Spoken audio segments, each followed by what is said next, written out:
ضیاء الرحمان صاحب جمعیت علماء اسلام سے آپ کا تعلق ہے, آپ کی بے حد شکر گزار ہوں. سب سے پہلے ضیاء صاحب یہ فرمائیے مجھے, مولانا فضل الرحمان صاحب نے پریس کانفرنس بھی کی آج, اپنے تحفظات اور اپنے خدشات سے بھی انہوں نے آگاہ کیا, حکومت کے سامنے رکھے. کیا اس کے بعد حکومت کی جانب سے مولانا صاحب سے رابطہ ہوا ہے کوئی؟ بہت شکریہ آپ کا. نہیں, ابھی تو پریس کانفرنس ان کی ہوئی تھی تقریباً 6 بجے, تو اس کے بعد سے اب تک تو ان حکومت کی طرف سے کوئی رابطہ نہیں ہوا. جب ہوگا تو انشاءاللہ آپ کے میڈیا کے دوستوں کے سامنے لائیں گے پھر اس کو انشاءاللہ. اچھا, مجھے یہ بھی فرمائیے گا, پیپلز پارٹی بھی این ایف سی اور صوبائی محکموں کو وفاق کے سپرد کرنے کے خلاف ہے, تو کیا اس پر مولانا صاحب کے ساتھ مل کر کوئی متفقہ طور پر فیصلہ ہو سکتا ہے پیپلز پارٹی اور جے یو آئی ایف کا؟ 26ویں آئینی ترمیم میں بھی اگر آپ کو یاد ہو تو یہ تقریباً 1 مہینے سے زیادہ کا جب وہ پروسیس ہوا تھا حکومت کی طرف سے, تو بہت زیادہ ایک جلدی کا تاثر تھا کہ جی ہم بہت جلدی میں اس کو کرنا چاہتے ہیں. لیکن جب وہ 1 مہینے سے زیادہ تک وہ لمبا ہوا تو اس میں جمعیت علماء اسلام اور پیپلز پارٹی کے آپس میں ایک کوارڈینیشن تھی, جس کی بنیاد پر پھر ایک چیز کو ڈسکس کیا گیا.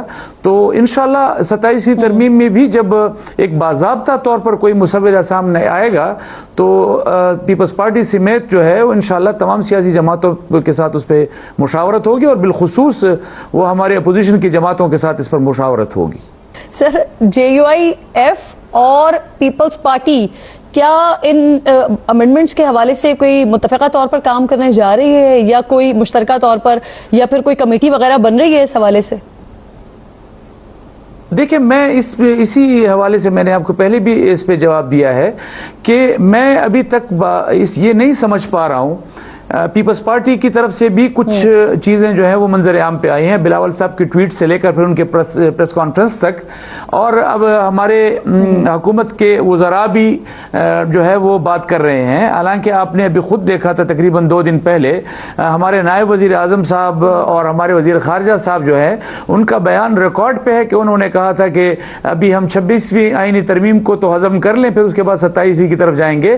پھر 2 دن کے بعد ان کو اپنے بیان سے 180 ڈگری کے زاویے پر جا کر یہ کہنا پڑا کہ ہم 27ویں ترمیم لا رہے ہیں. اور یہ بات بالکل خارج از امکان نہیں ہے کہ ہم پیپلز پارٹی کے ساتھ مل کر ان تمام امور پر بات کریں جو ہم نے مشترکہ طور پر 26ویں آئینی ترمیم سے نکلوائی تھی, ان پر اگر یہ دوبارہ اس کو لانے کی کوشش کرتے ہیں. بالکل ٹھیک. ضیاء صاحب ساتھ ہی موجود رہیے گا. سر, ایک چھوٹے سے بریک کی کال دی جا رہی ہے مجھے, واپس آتی ہوں, ساتھ رہیے.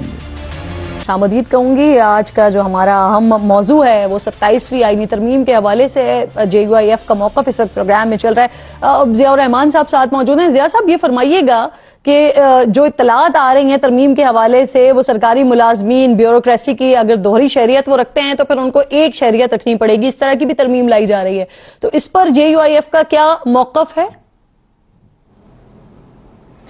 دیکھیں, میں چونکہ یہ جو ترمیم کی جو یہ تجویز ہے میرے سامنے تو نہیں ہے, لیکن اصولی طور پر میں ایک جمعیت علماء اسلام کا موقف آپ کے سامنے رکھنا چاہتا ہوں. وہ یہ ہے کہ جن نکات کو 26ویں آئینی ترمیم میں سے نکالا گیا تھا, ان ترامیم کے ساتھ اگر 27ویں ترمیم آئے گی تو جمعیت علماء اسلام اس کی حمایت نہیں کرے گی, اور ہم اپنے اپوزیشن کے ساتھیوں سے اس پر ایک مشترکہ ایک لائحہ عمل کی طرف جائیں گے. اور یہ شاید ہم یہ سمجھتے ہیں کہ اگر 1 سال پہلے پارلیمنٹ کے فلور پر 2/3 اکثریت کے ساتھ ان چیزوں کو قابل قبول نہیں سمجھا گیا تھا, تو آج پھر کیوں اس طرح کی ایک پریکٹس کی جا رہی ہے کہ جو ہمارے اس آئین کو ایک ایسی شکل دے دے کہ جو ابھی تک جو چیزیں سامنے آ رہی ہیں کہ یہ ترمیم میں ہو سکتی ہیں چیزیں, ان میں سے کون سی ترامیم ہے جن پر آپ سمجھتے ہیں کہ یہ 26ویں سے نکالی گئی تھی اور ابھی پھر شامل کی جا رہی ہیں؟ دیکھیں, آئینی عدالت جو ہے وہ 26ویں آئینی ترمیم میں تھی, اس کو نکالا گیا تھا. اس کے علاوہ یہ آرٹیکل 243 کی جو بحث ہو رہی ہے, اس کو 26ویں آئینی ترمیم سے نکالا گیا تھا, اور وہی ساری چیزیں جو ہے اب دوبارہ سامنے لائی جا رہی ہیں. این ایف سی کے حوالے سے بات ہو رہی ہے. این ایف سی پاکستان کا آئین کہتا ہے کہ اس میں صوبوں کا حصہ جو ہے وہ بڑھایا تو جا سکتا ہے, کم نہیں کیا جا سکتا. اس کے علاوہ ایجوکیشن کی بات ہو رہی ہے کہ اس کو مرکز کے تحت لانے کی بات ہو رہی ہے. تو یہ سینٹرلائزیشن جو ہے یہ کبھی بھی آئین کے روح کے مطابق نہیں. پاکستان تحریک انصاف کی طرف سے یہ تجویز دی گئی تھی اور انہی کی وجہ سے اسے شامل کیا گیا تھا اور اسی وجہ سے 27ویں ترمیم ناگزیر تھی کہ بینچ کی طرف نہیں عدالت کی طرف ہی جانا تھا. یہ حکومت کا موقف ہے. نہیں یہ دیکھیں اس وقت اسی پر اتفاق رائے ہوا تھا نا, اتفاق رائے اسی پر ہوا تھا کہ آئینی عدالت نہیں ہوگی, آئینی بینچ ہوگا. تو آئینی بینچ تو بن گیا.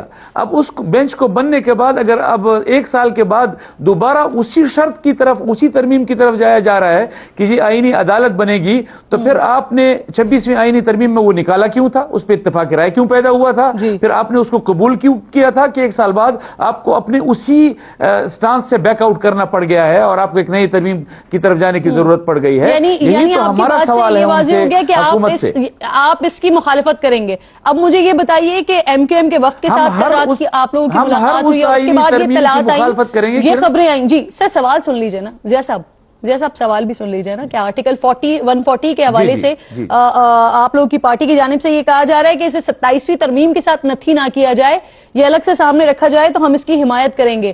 کیا یہ بات درست ہے, ایسے ہی ہے؟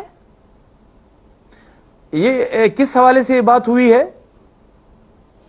ایم کیو ایم کے وفد سے جب کل رات آپ کی ملاقات ہوئی ہے اس کے بعد جے یو آئی ایف کی جانب سے یہ کہا جا رہا ہے کہ 140A کی ہم حمایت کریں گے لیکن اس کو 27ویں ترمیم کے ساتھ نتھی نہ کیا جائے, ایسے ہی ہے؟ میرے خیال میں تو ایسی کوئی بات ابھی تک ترمیم کے حوالے سے ہم نے ایک سٹانس لیا ہے کرن, اور ہم نے اس میں کہا ہے کہ جب تک باضابطہ طور پر کوئی مسودہ ہمارے سامنے نہیں آئے گا ہم اس کی جزیات پر بحث نہیں کر سکتے. اور اسی پر آج مولانا فضل الرحمان صاحب نے بھی پریس کانفرنس کرتے ہوئے یہ بات کہی ہے کہ ہم اصولی طور پر یہ بات کر رہے ہیں جو میں نے ابھی آپ کے سامنے رکھی ہے, لیکن جزیات پر ہم اب تب بات کریں گے جب مسودہ ہمارے سامنے آئے گا. صحیح. اور آخر میں مجھے یہ فرما دیجئے کہ آپ نے آغاز میں کہا کہ 26ویں ترمیم پر بھی جلدی کر رہی تھی حکومت, پھر اس کے بعد اس کو ٹائم لیا گیا. ابھی آپ کو کیا لگتا ہے ابھی کیوں جلدی کی جا رہی ہے؟ سیاسی قوتوں کو اس کا ادراک کرنا پڑے گا, حکومت کو ادراک کرنا پڑے گا. کل کو اس ساری چیز کا آئین میں اس بگاڑ کا نتیجہ اور یہ ساری چیزیں وہ حکومت کو برداشت کرنی پڑے گی. سیاسی کارکنوں کی حیثیت سے کم از کم حکومت اس بات کو سمجھے کہ جب تک ہم تمام سٹیک ہولڈرز کو اعتماد میں نہیں لیتے ہمیں ایسی ترامیم کی طرف نہیں جانا چاہیے.